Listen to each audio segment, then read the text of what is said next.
সকালবেলা উঠে ফ্রেশ ট্রেশ হয়ে তারপরে এদিকে চামুড়ি খেয়ে নিলাম। চামুড়ি খাওয়ার পর বসেছিলাম একটু পড়তে, কারণ সামনে এক্সাম আছে তাই। তারপরে ভাই পরোটা এনেছিল, সেখান থেকে আমাকে একটা দিয়েছিল, তারপরে খেয়ে নিলাম। আর মা এখানে পেঁয়াজ কাটছে, এখন আমাদের বাড়িতে চিকেন রান্না হবে তাই।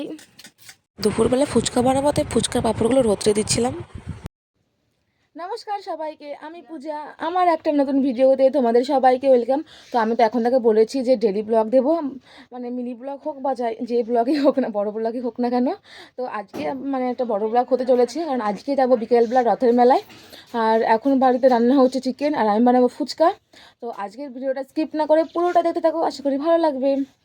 এতক্ষণ বসে বসে এই ছবিটা আঁকাচ্ছিলাম, তো ছবিটা কমপ্লিট হয়ে গেছে, সেটা আমি এমনি মানে ভিডিওতে পোস্ট করব। তো ওই ভিডিওটা দেখে জানিও কেমন হয়েছে। আমরা এখন জেঠিমাদের কাছ থেকে লেবু পাড়তে এসেছি। দেখো কত লেবু ধরেছে। এই যে লেবুগুলো পাড়া হয়ে গেছে, এবার বাড়িতে নিয়ে যাই।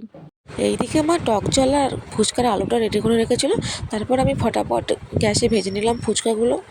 তারপর ফুচকাগুলো সবাই মিলে মানে খেলাম। এরকম আছে বলবা, ঠিক আছে? বলো কিরকম আছে, ভালো করে নাও। মুখে নাও, মুখে দাও আগে। কেমন হয়েছে বলো। করো মাসুমিনের দিকে তাকিয়ে।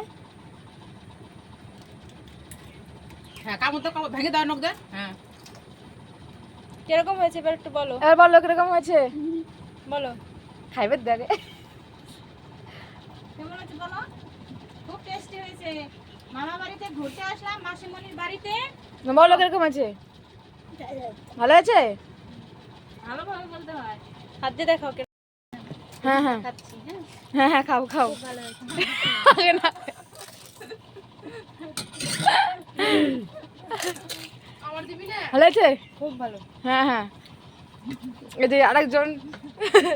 আমার দিবি না? হ্যাঁ, আমারও রাখছি। দুপুরবেলা ফুচকা খাওয়ার পর তারপরে স্নান টান করে পুজো করে নিয়েছি। পুজো করার পর আজকে বাড়িতে হচ্ছিলো চিকেন, তো সেটাই খেয়ে নিলাম। আর আজকে সারাদিন শুধু খাওয়া দাওয়াই চলছে। তারপরে গিয়েছিলাম একটা বান্ধবীর বাড়িতে, আমি আর সাগরিকা, তো ওখানেই বসেছিলাম। আর আজকের আকাশটা এত সুন্দর ছিল না, বলার মতো না।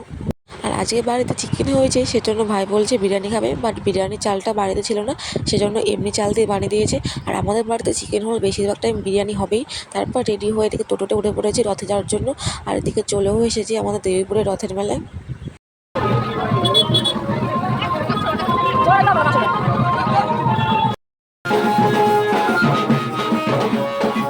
রথের মেলায় গিয়েছি, বাট রথের মেলাতে কিছুই খাইনি, কারণ বাড়িতে সব এত জিনিস রান্না হয়েছে সেজন্য।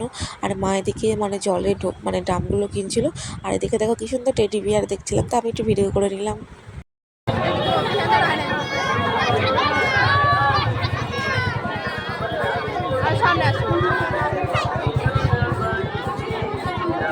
বড় রথটা দেখার পর তারপর এদিকে আমার বাড়ির জন্য জিলাপি আর লাড্ডু নিচ্ছিলাম। তারপর এদিকে আমার মায়ের অবস্থা দেখো, 2 হাতের ডাম মানে জলের ঢোক নিয়ে কী অবস্থা। তারপর বাড়িতে এসে বিরিয়ানি খেয়ে নিলাম। আর তোমাদের কার কার বিরিয়ানি পছন্দ কমেন্টে জানিও। তারপরে খেয়ে নিলাম একটা লাড্ডু।